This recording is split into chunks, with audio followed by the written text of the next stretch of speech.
1.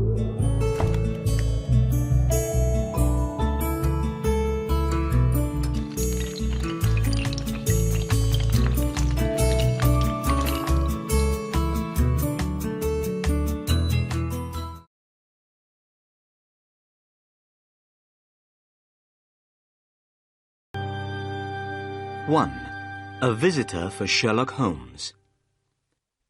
For many years, I shared an apartment in London with my friend Sherlock Holmes. My name is Dr. Watson. I worked as a doctor in the British Army for several years. While I was in the Army, I travelled to many strange and interesting places. I had many exciting adventures. Then, one day, in Afghanistan, I was shot in the shoulder. My wound was deep and took many months to heal. I nearly died from pain and fever. At last, I got better, but I could not work in the army any more. I retired from the army and came back to England. That is why I was living in London with Sherlock Holmes. I had known my friend for many years. Our address was 221B, Baker Street, in the centre of the city. I enjoyed sharing an apartment with Holmes. My friend was a very clever man. He was the most famous private detective in London. He helped to solve crimes and catch criminals. When people were in trouble or needed help, they came to Holmes. Sometimes the police came to Holmes and asked for help in catching a criminal. Sherlock Holmes did not care if his clients were rich or poor. He enjoyed solving their interesting problems. He was very happy when he was working. It was the most important thing in his life. One afternoon, I was reading a book and Holmes was standing by the window in our sitting room. Usually, he was very busy and active, but this afternoon he did not seem very happy. I was worried about my friend. "What's the matter with you today, Holmes?" I asked. "Come and stand at the window, Watson," Holmes said. "Look out into the street. See how uninteresting London is today." It was winter. The street outside was almost empty. Everyone was at home in front of their warm fires. "I need some work, Watson," said Holmes impatiently. "I cannot live without interesting problems and mysteries. That's why I became a private detective. I love my work. It keeps my brain active. But when there are no crimes and no mysteries to solve, then life becomes very boring for me." He turned sadly away from the window. At that moment, there was a knock at the door. Our housekeeper came into the room. She was carrying a small white card on a silver tray. Holmes picked up the card. "Miss Mary Morstan," he read aloud. "I don't know anyone of that name. Please ask the lady to come in. Perhaps it is a new client." A few moments later, Miss Morstan entered the room. She was young and not very tall, with blonde hair and blue eyes. Her clothes were not fashionable, but they were clean and tidy. She had a lovely face. I noticed at once that she looked worried and unhappy. "Please sit down, Miss Morstan," said Holmes kindly. "I am Sherlock Holmes, and this is my good friend, Dr. Watson. Dr. Watson and I have worked together many times." "I'm very pleased to meet you both," said the young lady. Then she turned to Holmes and looked at him with her lovely blue eyes. "Mr. Holmes, I've heard that you give people good advice. I'm not a rich woman, but I hope you can help me too. Something very strange has happened. Mr. Holmes, I need your help." 2. Miss Morstan's story. Holmes rubbed his hands together excitedly. His eyes shone, and he leant forward in his chair. "Tell us your story," he said. Miss Morstan began her story, and we listened. "My father," she began, "was a captain in the army. When I was very young, he was sent to India. My mother was dead, and I had no other relatives in England. So, while my father was away, I was sent to school. When I was 17, I received a letter from my father. He said that he was leaving India and coming back to England. He gave me the address of a hotel in London. He asked me to meet him there. I was very happy and excited about seeing my dear father again. I went to London and arrived at the hotel. I asked for Captain Morstan, my father. But I was told by the hotel manager that my father was not there. He had gone out the night before and not returned. I waited all day and all night, but my father didn't come back to the hotel. Finally, I went to the police. They advertised for Captain Morstan in all the newspapers, but without success. I never saw my dear father again. Miss Morstan began to cry. Holmes opened his notebook. "What was the date that your father disappeared?" he asked. It was the 3rd of December, 1878. Nearly 10 years ago. What happened to his luggage?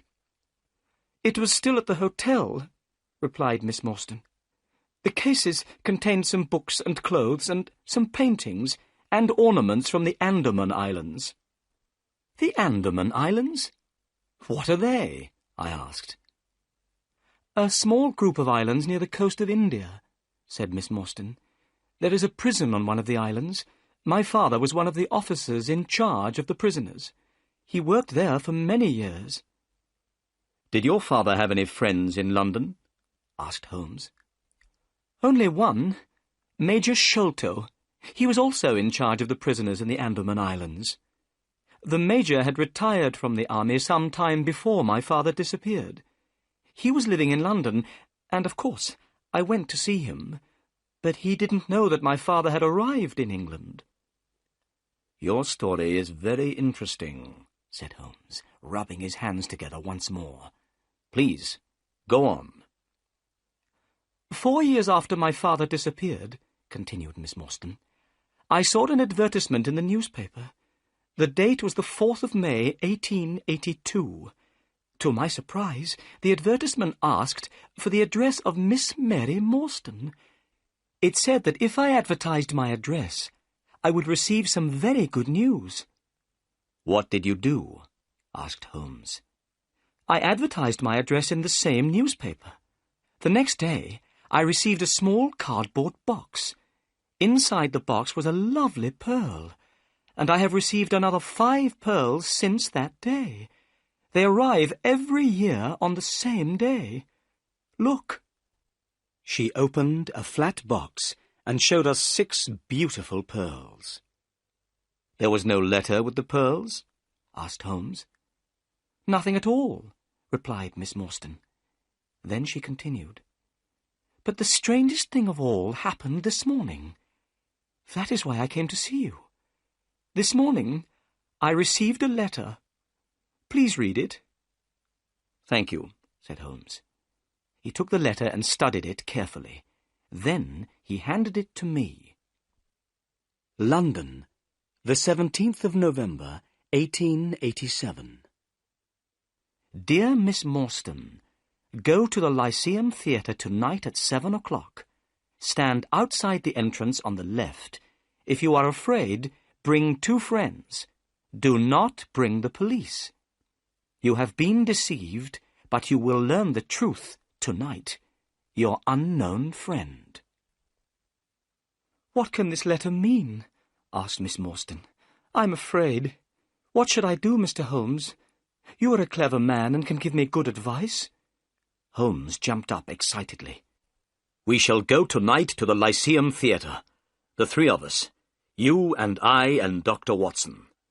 The letter asks you to bring 2 friends with you. You will come with us, won't you, Watson? Of course, I said. I'll be very happy to come. I was speaking the truth. I wanted to help Miss Morstan. You are both very kind, said Miss Morstan. Since my father disappeared, I have been alone in the world. I have no friends whom I can ask for help. What time shall we meet this evening? Holmes looked at his watch. It's now 3:30, he said. Come back at 6 o'clock. Don't be afraid, Miss Morstan. This evening we'll come with you to the Lyceum Theatre. We'll meet your unknown friend, and we'll try to solve the mystery." "Thank you," said Miss Morstan. She smiled at us and left the room. "What a lovely woman," I remarked. "I'm going out now," said Holmes. "I'll be back in about an hour." When Holmes had gone, I sat down by the window and tried to read a book, but I could not stop thinking about Miss Morstan. I hoped that we would be able to help her.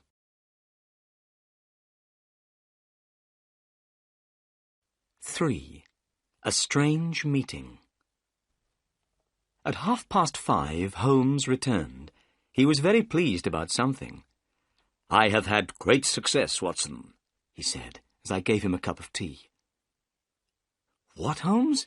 Have you solved the mystery already?"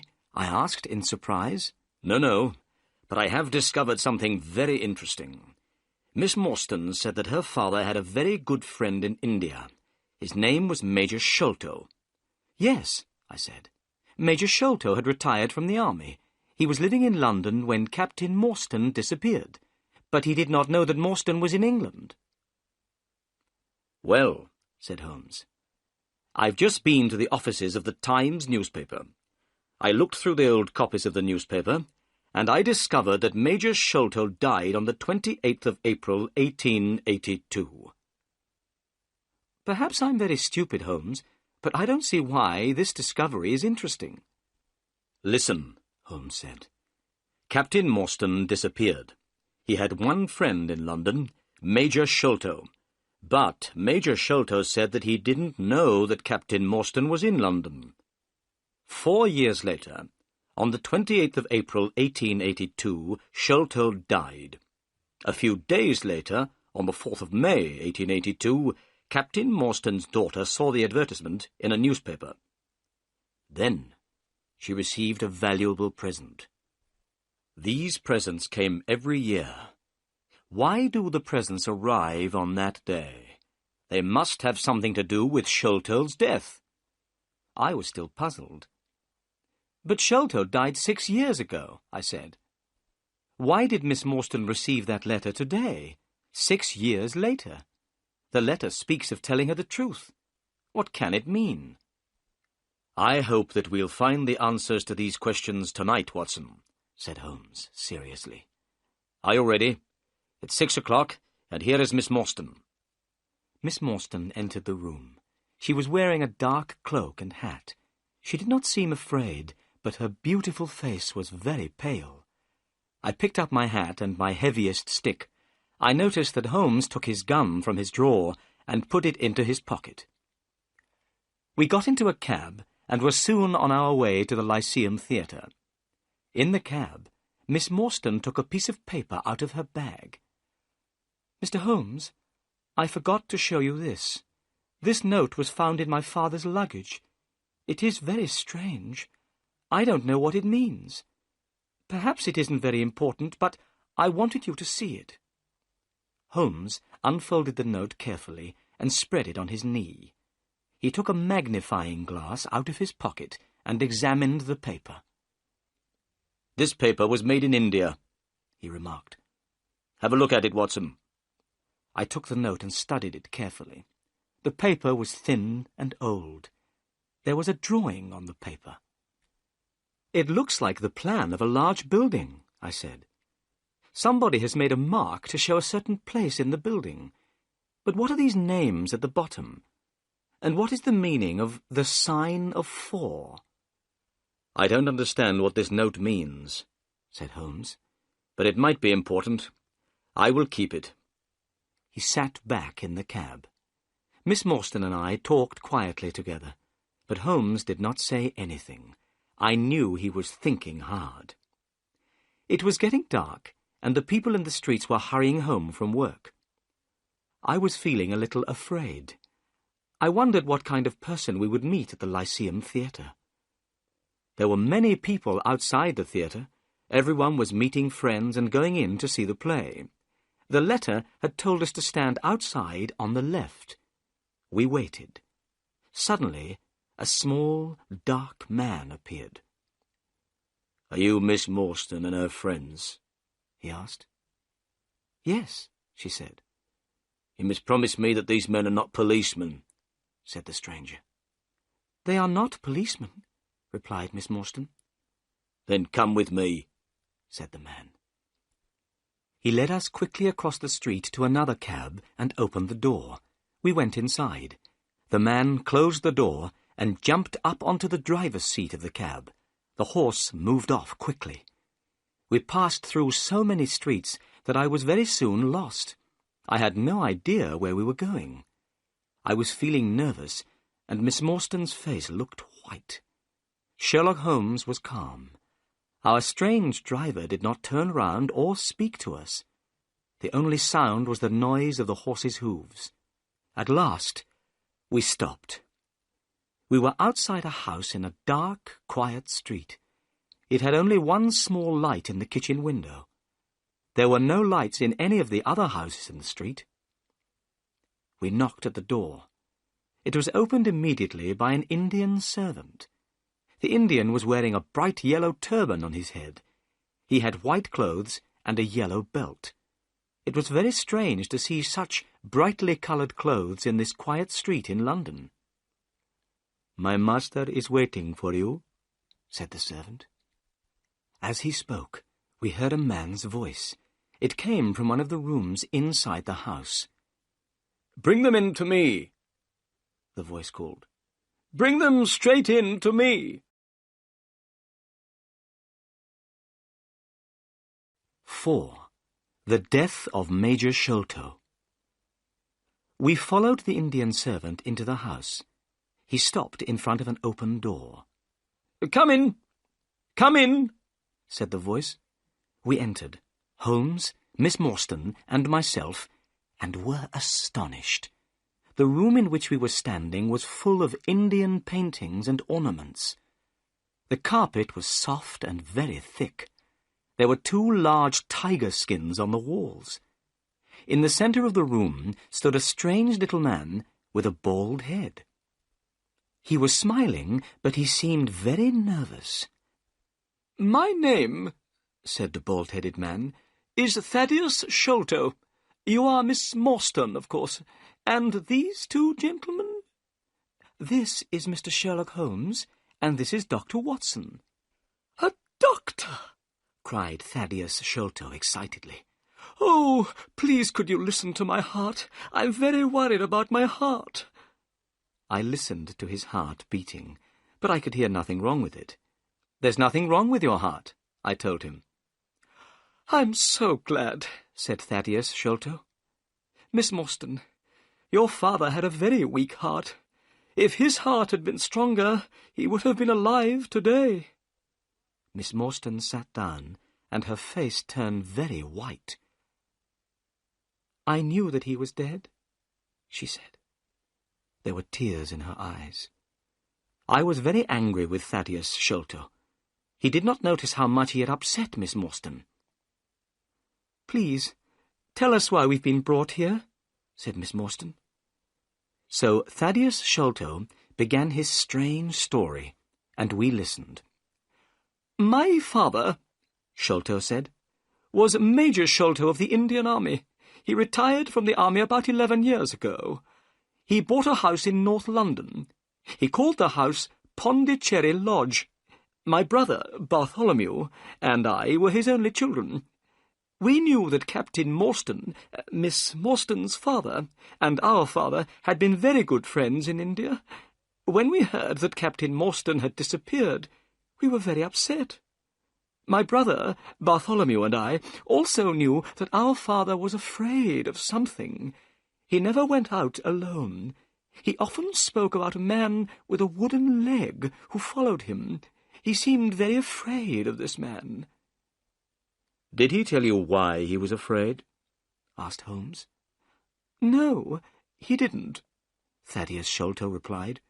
Then he continued with his story.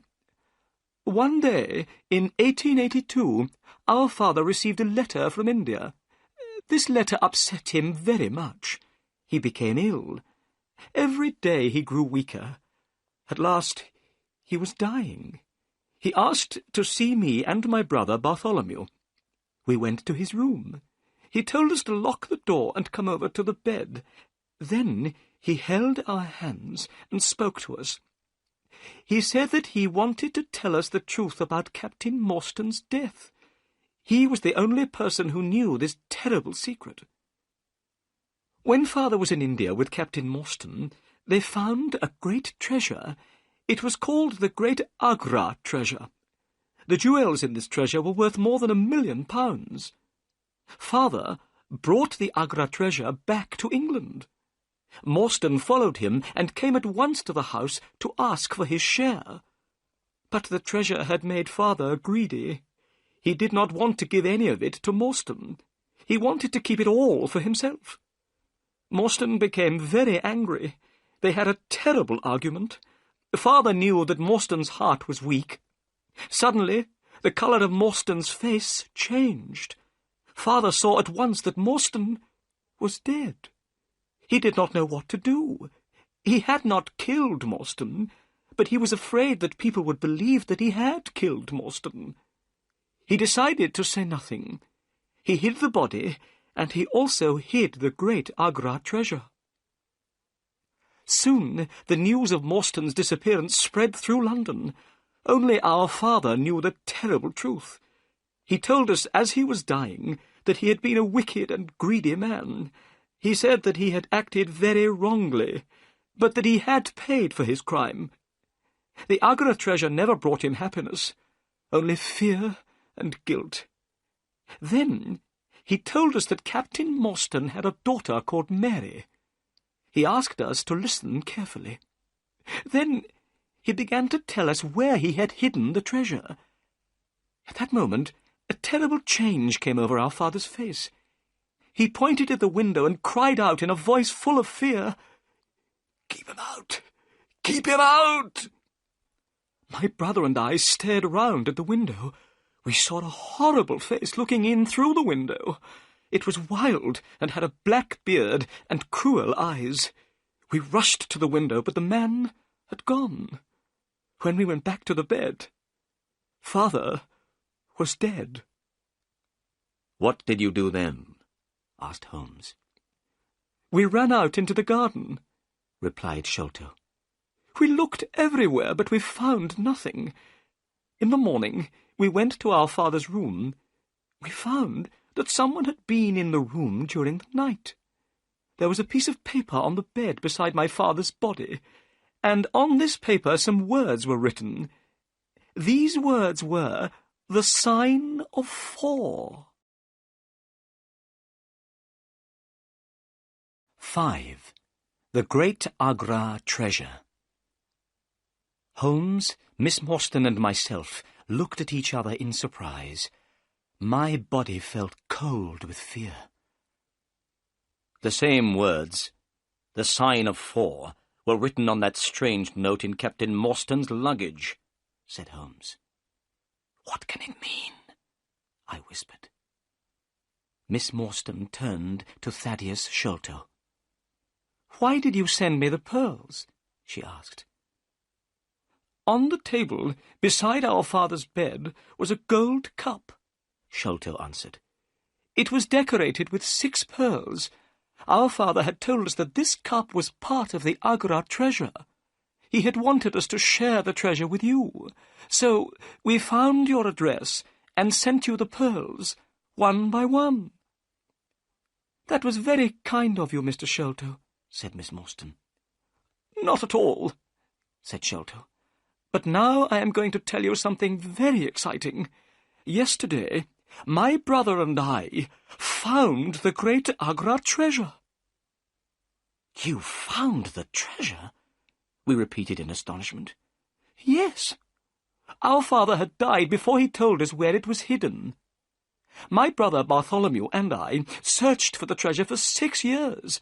Yesterday, we found it. That is why we sent you the letter, Miss Morstan. We have found the treasure, but half of it belongs to you." "Where is the treasure now?" asked Holmes. "At my father's house, Pondicherry Lodge," replied Sholto. "My brother Bartholomew lives there now. We must go there immediately, so that Miss Morstan can see the treasure and claim her share. Bartholomew is expecting us. Miss Morstan, tonight you will be a rich woman." Miss Morstan was going to be very rich. I should have been very happy, but I did not feel happy at all. I had fallen in love with Miss Morstan, but I did not have very much money. If she became rich, I could not ask her to marry me. Thaddeus Sholto put on his coat. "Come," he said. "I have a cab waiting outside. It will take us to Pondicherry Lodge. We must not be late." It was a long drive to Pondicherry Lodge. The night was cold, and the moon was shining brightly. As we sat in the cab, Thaddeus Sholto continued to talk. Holmes, Miss Morstan, and myself listened. "My brother Bartholomew is a very clever man," he said. "He knew that the treasure was somewhere in the house. He had an idea. He measured the height of the house outside. It was 74 feet high. Then he measured the height of the rooms inside the house. He added the heights of the rooms together. The total was only 70 feet. There was extra space under the roof. My brother made a hole in the ceiling of the room on the top floor. He found a secret room. Inside this little room, the treasure chest was standing. Last night, I helped Bartholomew to lower the chest down into the room below. We opened the chest with a key which we found beside it." Thaddeus Sholto's voice became excited. "Inside the treasure chest were hundreds of beautiful jewels, diamonds, rubies, sapphires, and many others. They shone so brightly that they hurt our eyes. Miss Morstan, the Agra treasure is really wonderful. But here is Pondicherry Lodge. We have arrived. Soon you will see the treasure for yourself." It was now nearly 11 o'clock. Pondicherry Lodge was a big house with a high wall around it. Everything was black and silent. There was no light except the moonlight. "This is very strange," Thaddeus Sholto said nervously. "I don't understand why there are no lights. My brother Bartholomew is expecting us, but the house is dark." We walked up to the house. Suddenly we heard a noise coming from inside that great black house.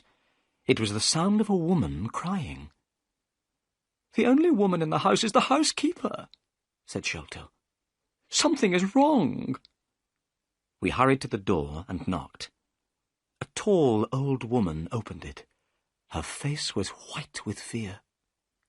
"Oh, Mr. Thaddeus, I'm glad you've come," she said. "I'm very frightened. Come into the house, Mr. Thaddeus. Oh, I'm glad that you're here.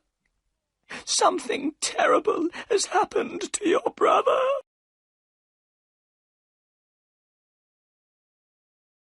"6. A terrible murder." Thaddeus Sholto began to shake with fear. His face was very white. "What do you mean?" he asked the housekeeper. "What is the matter with my brother?" "He locked himself in his room. He was there all day. When I knocked on the door, he would not answer me," she said. "I knew that something must be wrong. A short time ago, I went upstairs. I looked through the keyhole of the door of his room. I saw your brother's face, Mr. Thaddeus. It looks terrible. You must go up, Mr. Thaddeus. You must go up and see for yourself." The housekeeper started to cry again. "You must all go upstairs," said Miss Morstan. "I'll stay here and look after this poor woman." We left the two women, Miss Morstan and the housekeeper, downstairs. Holmes took the lamp and led the way. Thaddeus Sholto and I followed him. We climbed up the stairs. There was a passage at the top of the stairs. At the end of the passage was a door. Thaddeus Sholto pointed to this door. "That's the door of my brother's room," he whispered. We hurried forwards. Holmes turned the handle, but the door was locked. Then he bent down and looked through the keyhole. He stood up again, quickly. "My God!" he cried. "It's the work of the devil." I bent down and put my eye to the keyhole. I felt very sick and afraid. The bright moonlight was shining into the room. I could clearly see a face. This face was looking straight at me. It did not move. There was a horrible smile on the face. "This is terrible," I said to Holmes. "What shall we do?" "We must break down the door," he replied. We threw ourselves at the door, and it broke with a sudden crack. We were inside Bartholomew Sholto's room. Bartholomew Sholto was dead. He was sitting in a chair by a table. His body was stiff and cold. I could see that he had been dead for many hours. The dead man's body was twisted with pain. There was a horrible smile on his face. There was a piece of paper on the body. Holmes picked it up and read it. "Look," he said. In the light of the lamp, I read with horror, "The sign of 4." "What does it mean?" I asked. "It means murder," Holmes replied. He pointed to Bartholomew Sholto's ear. "Look." I looked. I saw something sticking in the dead man's skin near his ear.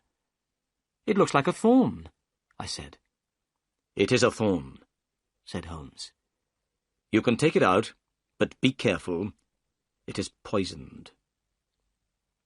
I took the thorn between my finger and thumb. I pulled it away easily from the dead man's skin. I looked at it. It was hard and sharp. I saw that it had poison on it. "So, this is how Bartholomew Sholto died," I said. "What a terrible death! But who killed him, and why?" We had forgotten about Thaddeus Sholto. He was still standing in the doorway. Suddenly he gave a cry. "The treasure has gone," he said. "They've stolen the treasure. Look! Do you see that hole in the ceiling? We lowered the treasure down through that hole last night. After I had helped my brother with the treasure, I left him here in this room. I was the last person to see my brother alive. I heard him lock the door as I came downstairs." "What time was that?" asked Holmes.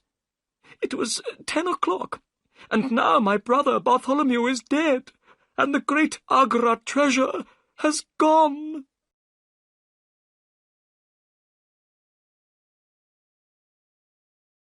"7. The Tiny Footprints."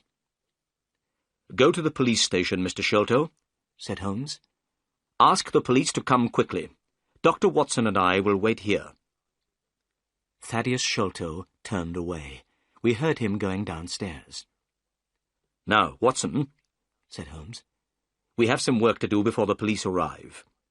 We must find out how the murderer got into the room. The door was locked, but what about the window?" He carried the lamp to the window and examined the window-sill carefully. "Look," he said. "Someone has come in by the window.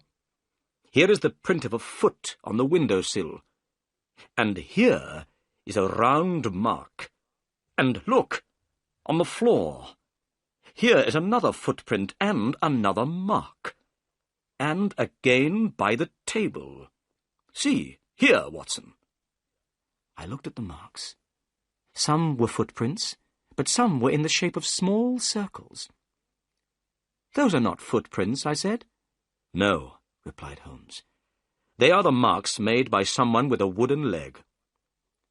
"Someone with a wooden leg?" I said. "Holmes, Thaddeus Sholto told us that his father was afraid of a man with a wooden leg." "Yes," said Holmes. "But the wooden-legged man was not alone. Someone else has been here too. Look outside." We both went to the window and looked down. "We are very high up," said Holmes. "A man with a wooden leg would not be able to climb here by himself."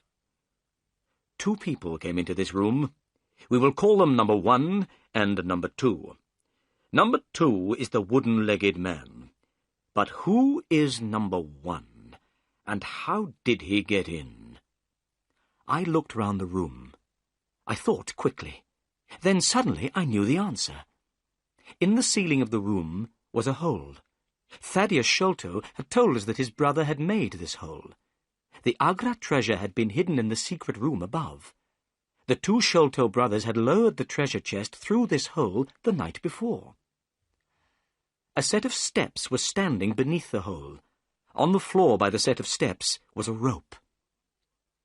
Number 1 must have looked through the hole in the ceiling, I said. He saw Bartholomew Sholto sitting on the chair below him. He killed Sholto with a poisoned thorn. Then he must have taken the rope, opened the window, and thrown the end of the rope down into the garden. His friend, number 2, the wooden-legged man, must have been waiting below. Number 2 climbed up the rope with the help of number 1. The murderers then lowered the treasure chest to the ground with the rope. Number 2 climbed down the rope. Number 1 got out of the room through the hole in the ceiling. Excellent, Watson, said Holmes. We shall now go up and have a look at the secret room. Perhaps we can find out more information about number 1.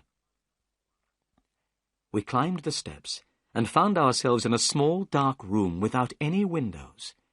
There was thick dust on the floor. It was here that the treasure had been hidden for so many years. Look, said Holmes. There is a small door in the roof. That is how number 1 got in. Then Holmes shone the lamp down at the floor. By the light of the lamp, I saw that the floor was covered with many footprints. They showed very clearly in the thick dust. They were the prints of bare feet. But they were not the footprints of an ordinary man. They were extremely small. Suddenly, a horrible thought came into my mind. "Holmes," I whispered, "a child has done this terrible thing." Holmes did not answer.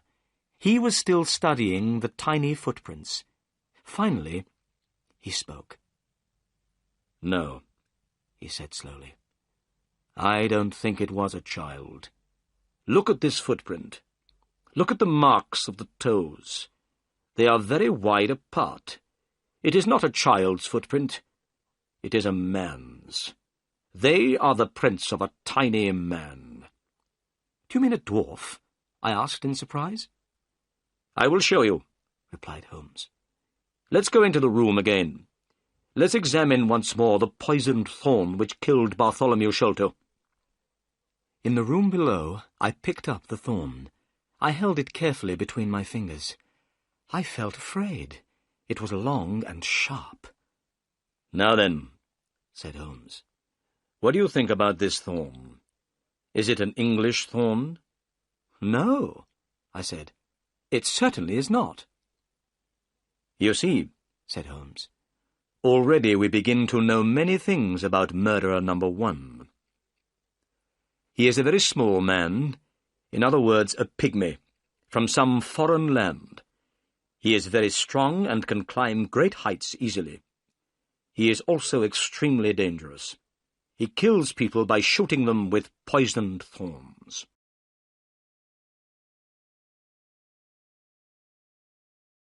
"8. Inspector Jones makes an arrest." I looked at Holmes in astonishment. "How strange," I said. "Why are a pygmy and a wooden-legged man working together? Who are these people, Holmes, and why did they kill Bartholomew Sholto?" "They wanted the treasure, of course," answered Holmes. "Last night, Bartholomew Sholto was sitting in this room with the treasure. The pygmy came in through the roof and saw him. The only way to get the treasure was to kill Sholto." "And what about the paper with the sign of 4? I asked. "It must mean revenge," Holmes answered. "Remember that a paper from the sign of 4 was also found on the dead body of Major Sholto. I don't know why someone wants revenge on the Sholto family, but we know that someone wanted revenge. They also wanted the treasure, and they were prepared to kill the Sholtos father and son, to get the treasure. Holmes took out his magnifying glass and started to examine the room again. There were some bottles and tubes in one corner of the room. Bartholomew Sholto must have been interested in chemistry. A glass tube had broken, and a dark liquid had spilled onto the floor. Holmes gave a loud cry of joy. "Come here, Watson," he said. "What can you smell?" I walked over.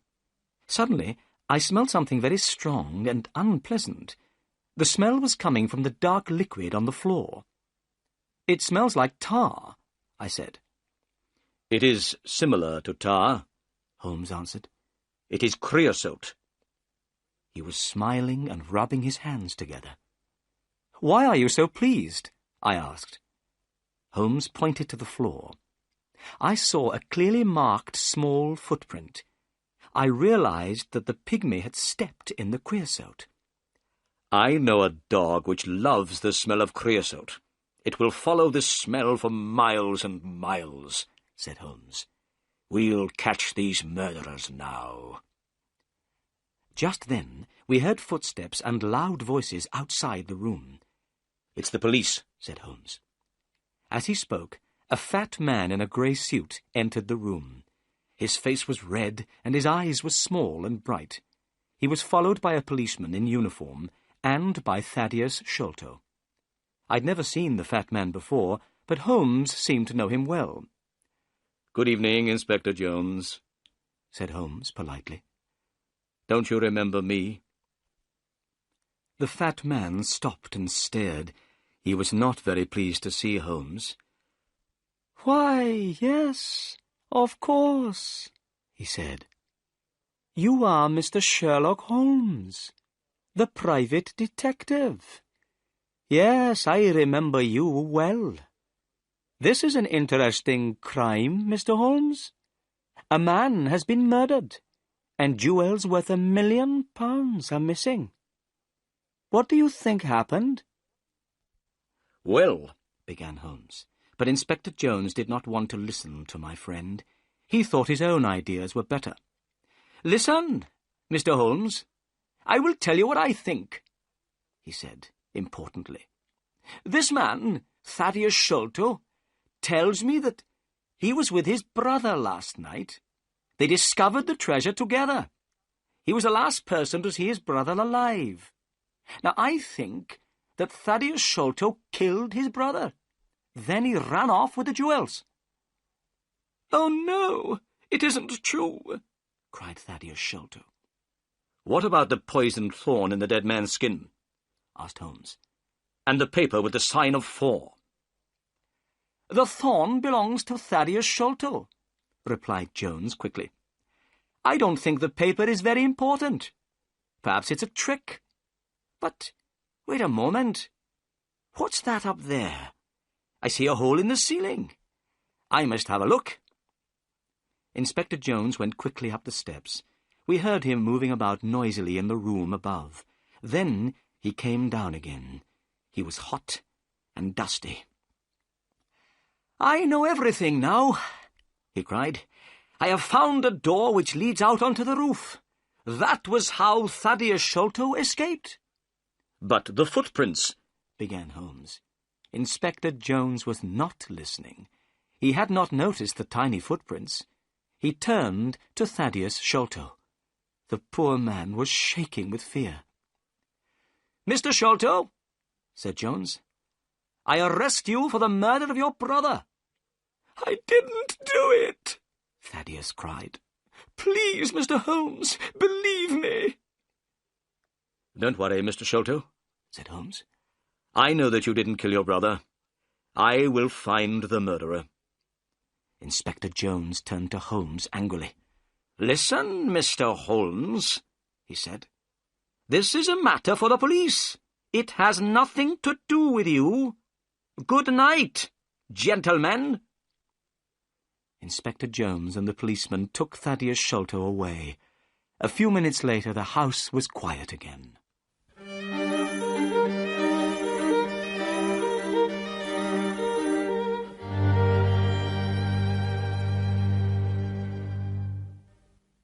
Skein, the dog that loved creosote. "The police don't want my help, Watson," said Holmes, as soon as the inspector had gone. "Inspector Jones thinks he has solved the crime and caught the murderer, but they have arrested the wrong man." I agreed with Holmes. I was sure that Thaddeus Sholto was not the murderer. "We must be quick, Watson," said Holmes. "I want you to do 2 things. First, take Miss Morstan home. Second, go to this address, 3 Pinchin Lane. Ask for Mr. Sherman. He has an old dog called Toby. I want you to bring Toby here. Meet me here in 2 hours' time."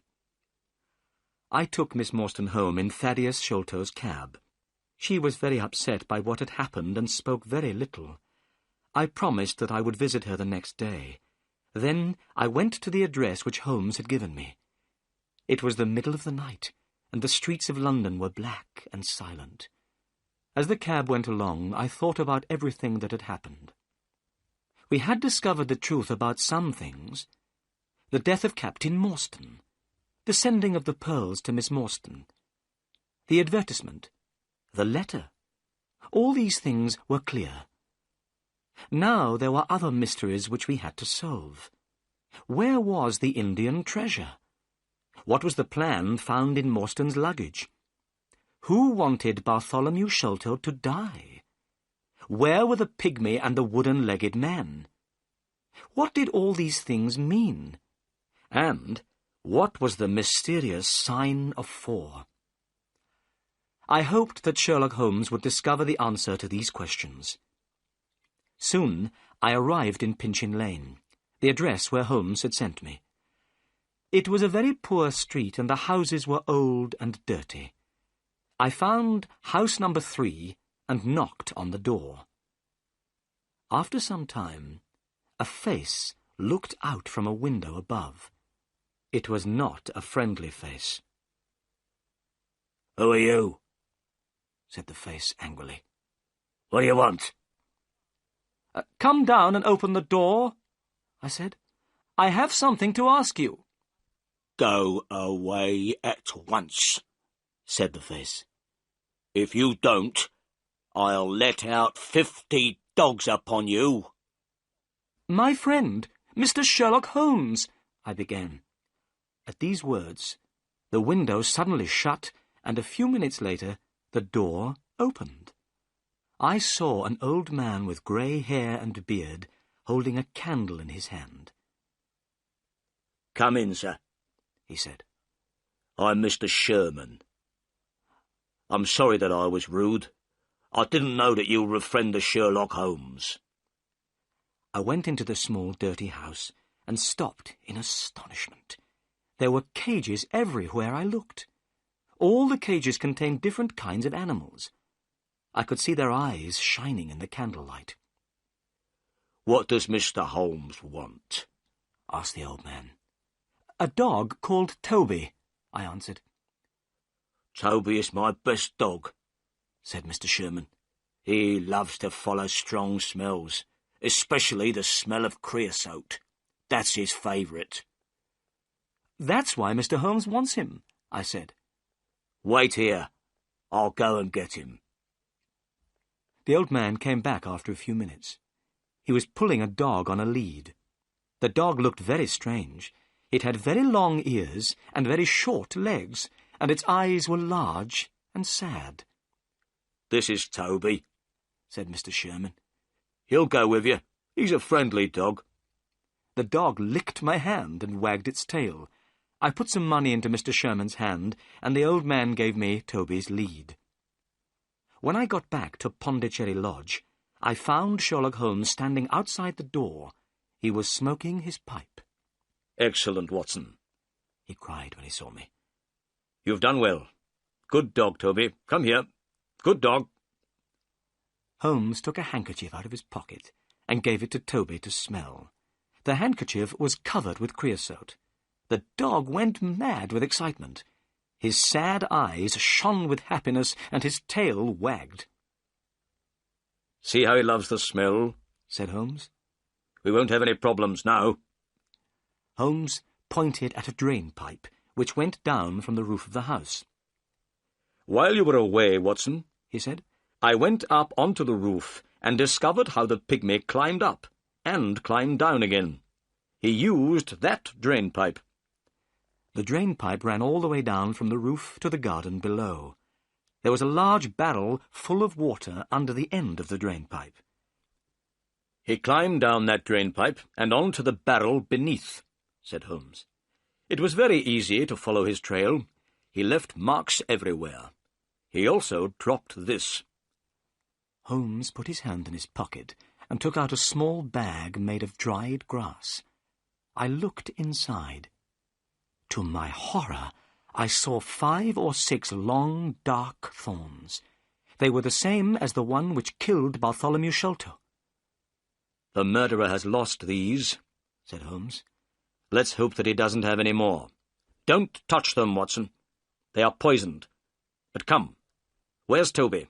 We must begin." Holmes took Toby's lead and pulled the dog to the bottom of the water barrel. Toby smelled all round carefully. Suddenly, he began to bark excitedly. He had found his favourite smell, the smell of creosote. Then he started to pull at his lead. "He's on the trail," cried Holmes. "Let's go!"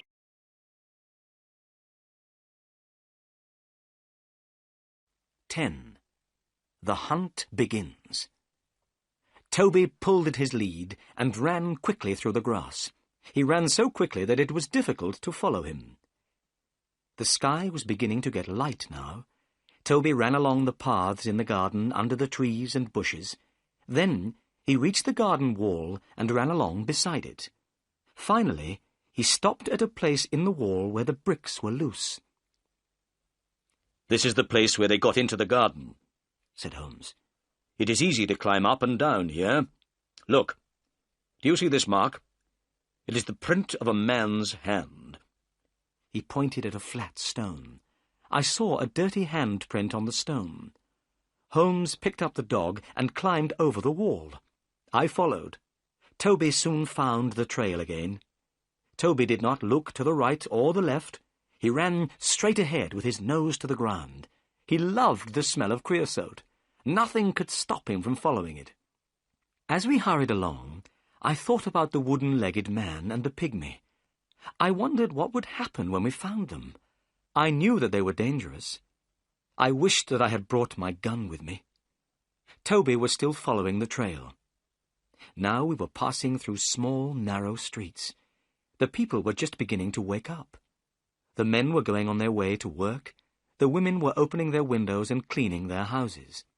Suddenly, Toby ran down a path. This path led straight down towards the River Thames.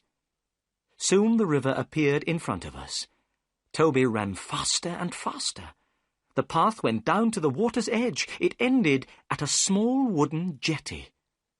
Toby stopped. He ran backwards and forwards, trying to find the smell. He looked up at us sadly with his large eyes. He did not know what to do. "They've got into a boat here," said Holmes. There was a small house beside the jetty. A notice was hanging from one of the windows. On it was written in large letters, "Mordecai Smith, Boats and Steam Launch for Hire." There was no one on the jetty. Several small boats were near the jetty on the bank of the river. Holmes looked at these boats. "I wonder where the steam launch is," he said. "I think we must ask a few questions." He knocked loudly at the door of the house. A large woman with a red face opened it. A child was crying somewhere inside the house. I saw that the woman was very upset about something. She had been crying. "Good morning," said Holmes politely. "Are you Mordecai Smith's wife?" "Yes," replied the woman. "What do you want?" "Could I speak to your husband, please?" asked Holmes. "No, you can't. He isn't here. I haven't seen him since yesterday morning." "Oh," said Holmes. "I wanted to hire a boat." "Well, perhaps I can help you," said Mrs. Smith. Which boat do you want?" "I wanted to hire the steam launch. I have heard it is a very good boat. Let me see, what's the name? The "The Aurora, sir," said Mrs. Smith. Oh, yes, that's right. I remember now. But where is the Aurora?" said Holmes, looking around. "I don't see a steam launch anywhere." "Oh, sir, my husband has gone in the Aurora," Mrs. Smith replied, and burst into tears. "I'm very worried about him. I don't trust that wooden-legged man." "What wooden-legged man, Mrs. Smith?" asked Holmes in a surprised voice. "I don't know who he is, sir, but my husband went with a wooden-legged man in the Aurora yesterday morning and hasn't come back."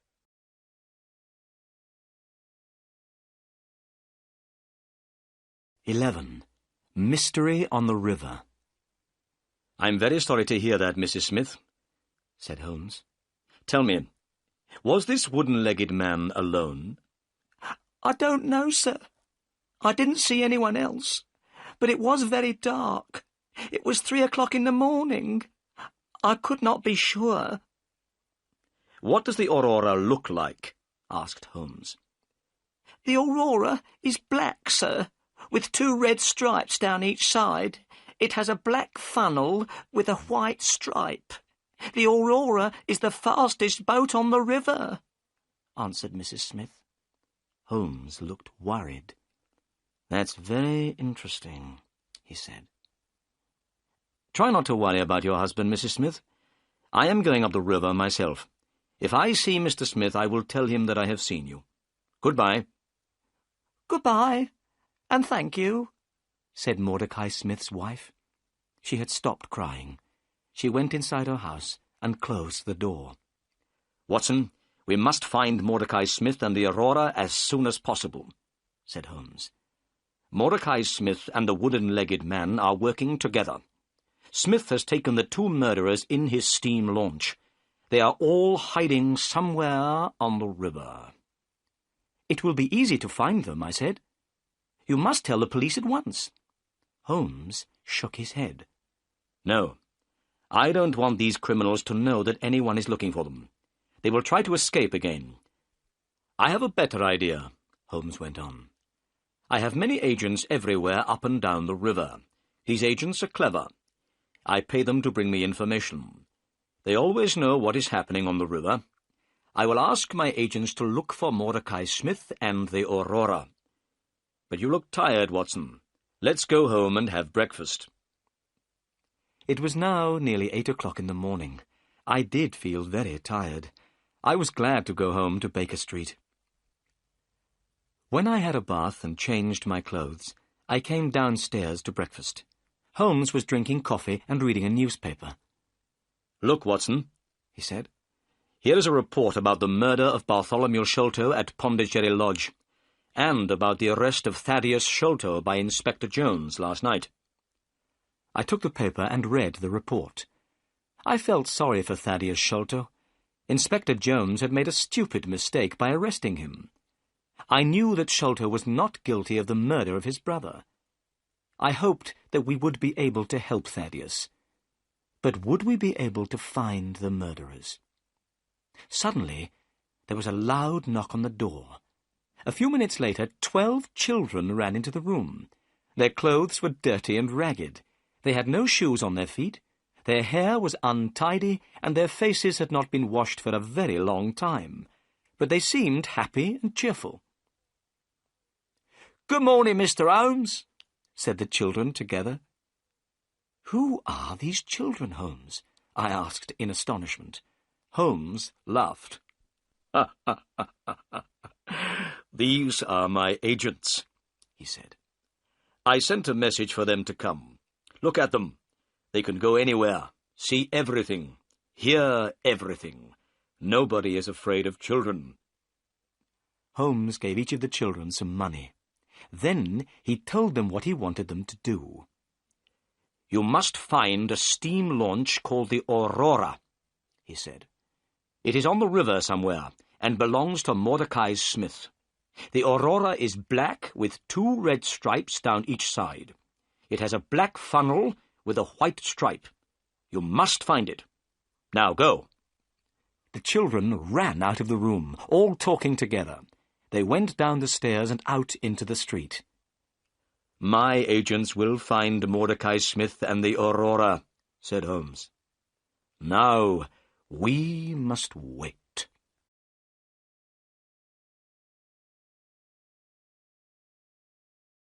"12. Inspector Jones receives a telegram. We had not slept all night, and I was very tired. I went to bed and woke late in the afternoon. I felt much better. I went downstairs. Holmes was reading a book. I saw at once that he was worried. "Is there any news?" I asked. "Nothing at all. I can't understand it. I am very surprised and disappointed. My agents say that they cannot find the Aurora." "Can I do anything to help?" I asked. "Nothing." "Then I'll take Toby back to Pinchin Lane. Then I'll go and see Miss Morstan and tell her what has happened." I went to Miss Morstan's house. She looked very pleased to see me. I told her that we had not found the treasure yet, but she did not look disappointed. I was surprised about this, but I was also very pleased. I said good-bye to her and drove back to Baker Street. I went to bed, but I could not sleep. I was thinking about Miss Morstan. I wanted to ask her to marry me. All night I heard Holmes walking up and down in his room. Next morning he looked tired and ill. "My agents cannot find the Aurora," he said impatiently. "They have searched the whole river. The Aurora has disappeared." We waited all that day, but there was no news. The next day I woke early. It was still dark. To my surprise, Sherlock Holmes was standing by my bed. He was dressed and ready to go out. "I have had an idea, Watson," he said. "I am going up the river myself. Perhaps I can find the launch. You must stay here. There may be some messages." Holmes left without another word. That day, the time passed very slowly. I picked up a book but was unable to read it. I was thinking all the time about the wooden-legged man and the pygmy. Where were they? Why could Holmes not find them? I was worried about my friend. I knew that he was a clever detective, but perhaps this time he would not be able to catch the murderers. At 3 o'clock in the afternoon, I had a visitor. It was Inspector Jones, the police officer. I was astonished. Inspector Jones had changed completely. 2 days ago, he had been very rude to Holmes. He had not wanted his help. Now, he was very quiet and polite. "Good afternoon, Dr. Watson," said Inspector Jones. "I'm afraid that I made a bad mistake. I have had to let Thaddeus Sholto go. Sholto has proved that he was at a friend's house when his brother died." Inspector Jones looked so sad that I began to feel sorry for him. "I've received a telegram from Sherlock Holmes," the inspector went on. "Here it is." I took the telegram and read it. "Inspector Jones, go to Baker Street at once. Wait for me there. I know where Sholto's murderers are hiding. Come with us tonight if you want to catch them. Holmes." "That's excellent," I cried. "Forget about Thaddeus Sholto. You'll soon have some other prisoners, Inspector Jones." At that moment, the door opened and Holmes came into the room. He was smiling. "What news?" we asked together. "I know where the Aurora is," Holmes replied. "It wasn't on the river at all. The Aurora has been hidden in a boatyard near the river for 2 days. I knew the launch at once. Mordecai Smith, the owner, was there too. He was talking to someone, and he was speaking very loudly. He said that he had to have the Aurora ready for 8 o'clock tonight. His 2 gentlemen were leaving for America. Their ship was waiting for them out at sea, and they must not be late." I knew immediately what they were planning to do," went on Holmes. "And I know what we must do. Inspector Jones, will you help me?" "I was wrong before, and you were right," said Jones sadly. "I didn't listen to you then, but I'll help you now." "Good," said Holmes. "We need a fast police launch, as fast as the Aurora. It must be ready this evening. And 2 or 3 strong policemen to come with us." "I'll arrange all this," said Jones. "Excellent," said Holmes. "Tonight, the 3 of us, you and I and Dr. Watson, will be on the police launch. We will be waiting outside the boatyard at 8 o'clock. We'll be ready for the Aurora when she comes out.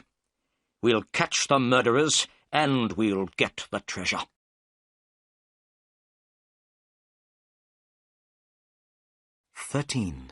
The Chase on the River.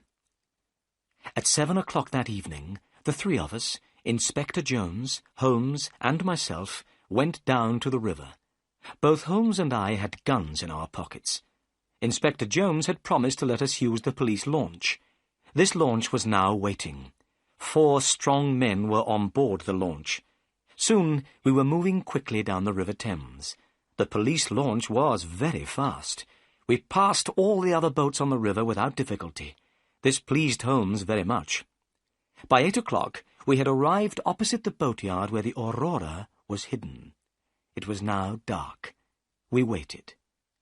10 minutes passed. Suddenly a launch came out of the boatyard. It was black, with 2 red stripes. It was moving very quickly. "That's the Aurora," cried Holmes. "Follow it, quickly! Faster! Faster! We must catch them!" We were going so fast that the police launch started to shake, but we could not get near to the Aurora. The chase became more and more exciting.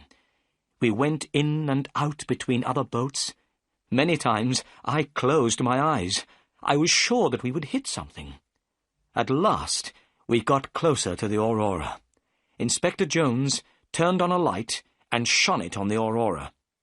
"Stop!" he cried. "Stop! We are the police!" In the lamplight we could see some men on board the Aurora. One man was sitting at the back of the launch. Beside him was a strange, dark shape. We could also see Mordecai Smith, the owner of the Aurora. He was working as hard as he could. He was trying to make the engine of the launch go faster. Inspector Jones shouted again, "Stop!" Suddenly, the man at the back of the Aurora stood up. He shouted at us angrily. He was a big, strong man.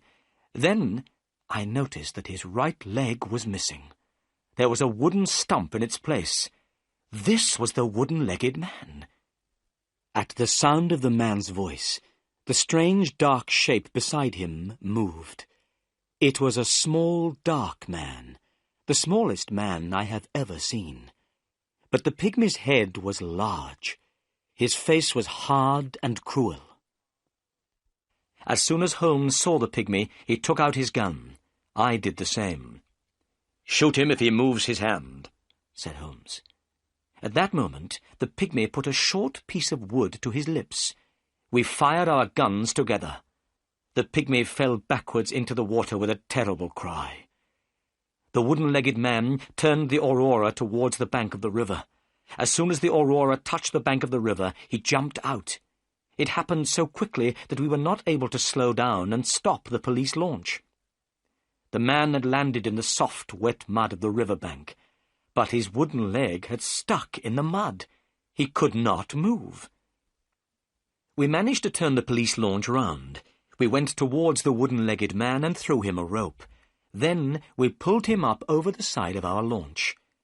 Mordecai Smith was still on the Aurora, but he did not try to escape. We tied the Aurora to our launch. The chase was over. On the deck of the Aurora there was a big, heavy chest. We were sure that it contained the Agra treasure. We carried the heavy box onto the police launch. Suddenly, Holmes stopped and pointed. "Look," he said. I looked where Holmes was pointing. I saw one of the pygmy's poisoned thorns. It was fixed in the wood where Holmes and I had been standing. the poisoned thorn had passed through the air between us. Holmes was smiling, but I felt cold and sick. We had escaped a horrible death. As we went back up the river, we shone our light on the water. We were looking for the body of the pygmy, but we saw nothing. His body still lies somewhere at the bottom of the River Thames.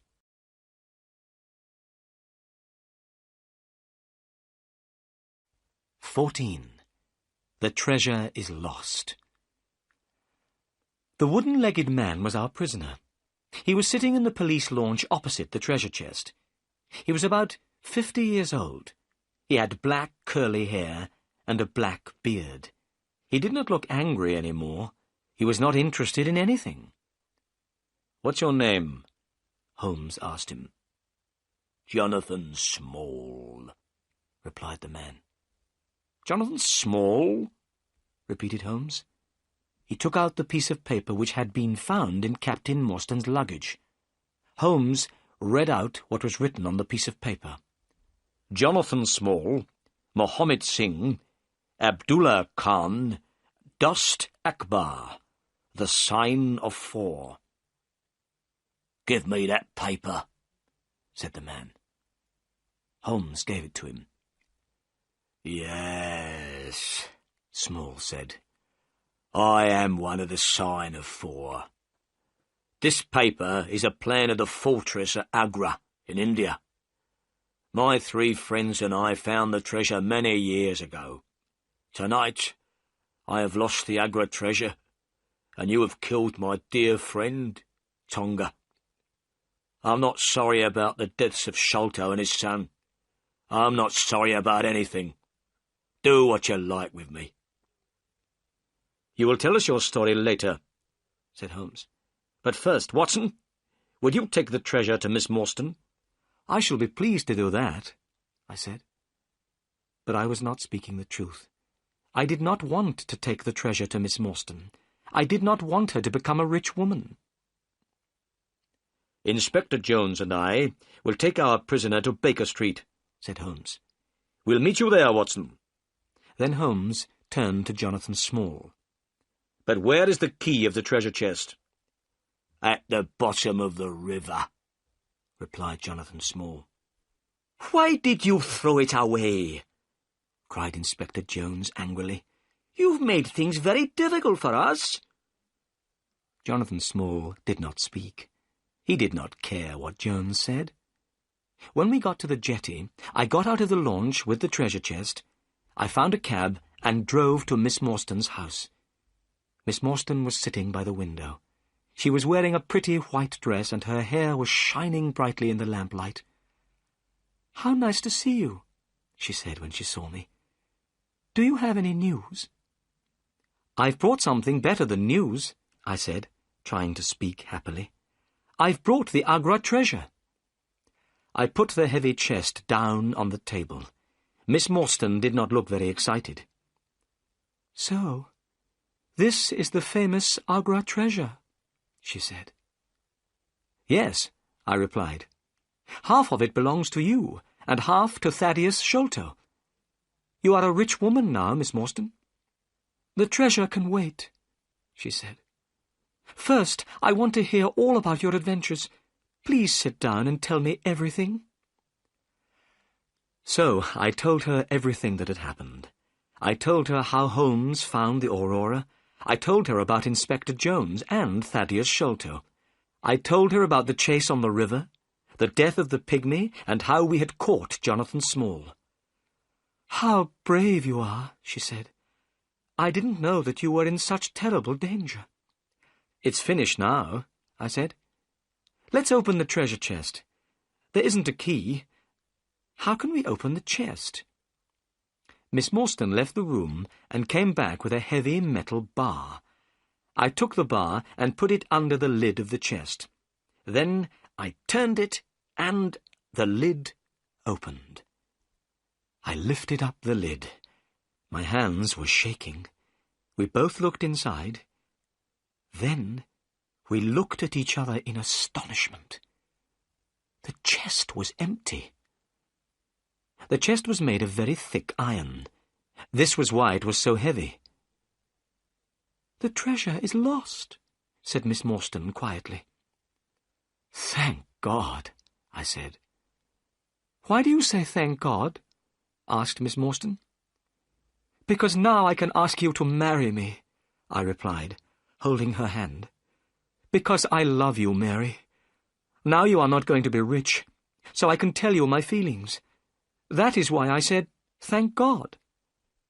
"Then I say thank God too," she whispered.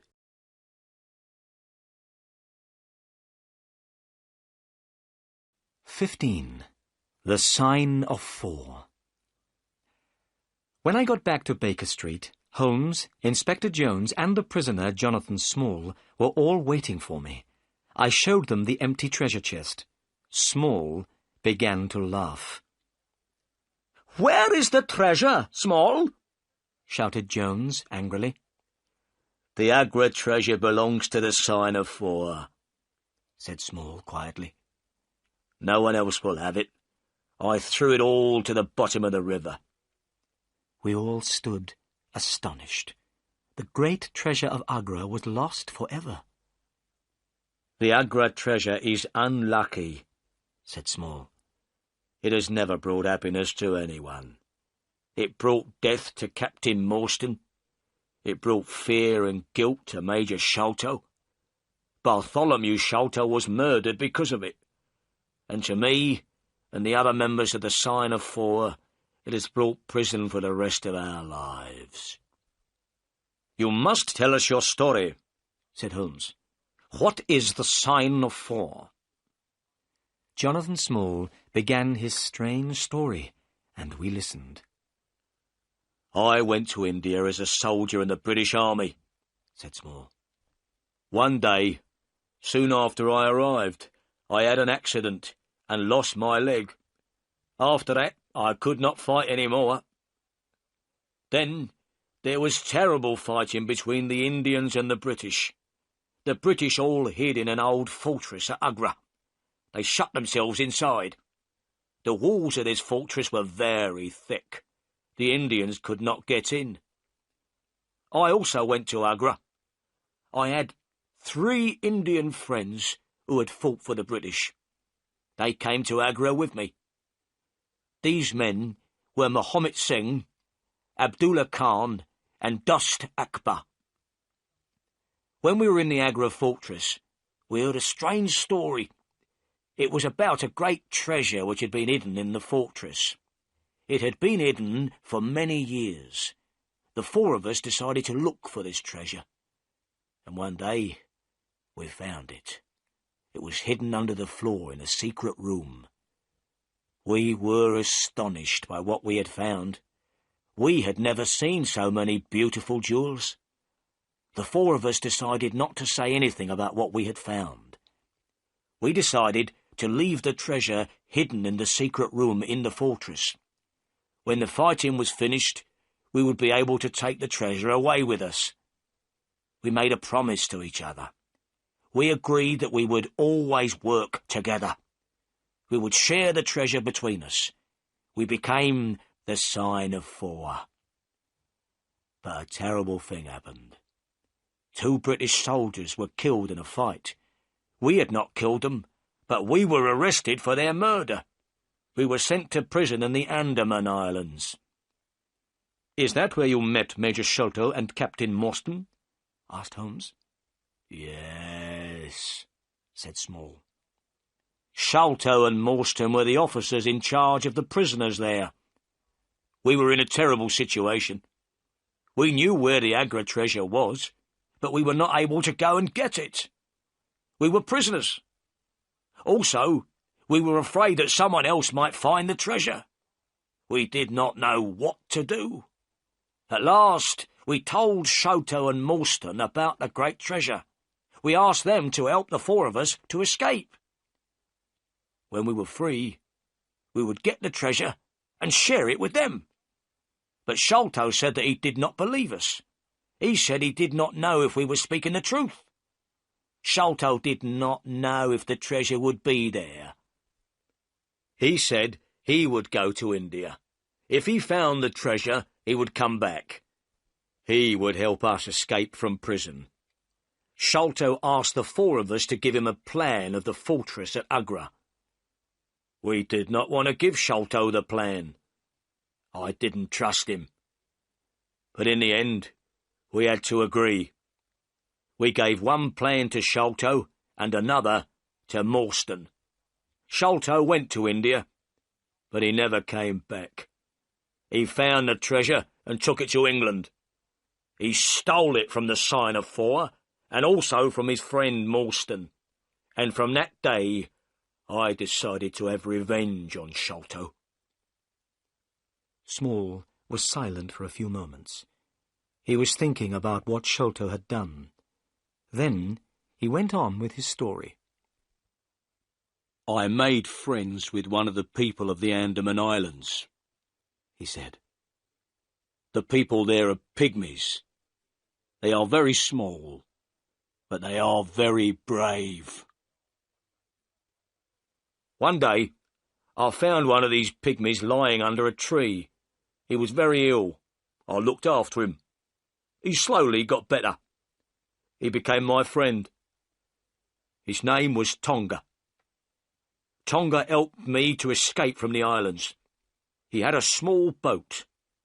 One dark night, we put lots of food into the boat, and we sailed together from the Andaman Islands.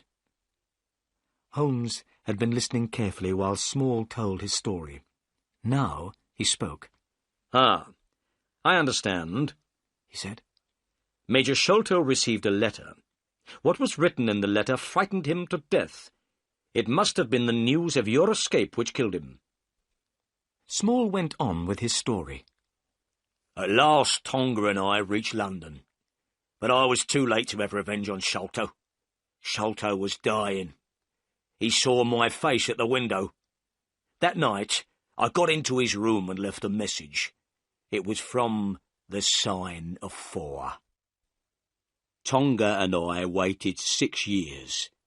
We watched Pondicherry Lodge and Bartholomew Sholto carefully. When Bartholomew Sholto found the treasure, we knew about it immediately. With Tonga's help, I got into his room. Tonga killed Bartholomew Sholto with a poisoned thorn. We took the treasure, left the paper, and went. I had paid Mordecai Smith to take us to a ship. We were planning to go to America, but now everything has changed. Tonga is dead, and I am your prisoner, and the Agra treasure is lost forever. We were all silent. We were thinking of the great treasure which was lost in the mud at the bottom of the River Thames. Perhaps it was better there. Dr. Watson, said Holmes, when Inspector Jones had taken Small away. That is the end of our adventure. Yes, I said, but I have some very good news. Miss Morstan and I are going to get married. Excellent, said Holmes. The Agra treasure has at last brought happiness to someone.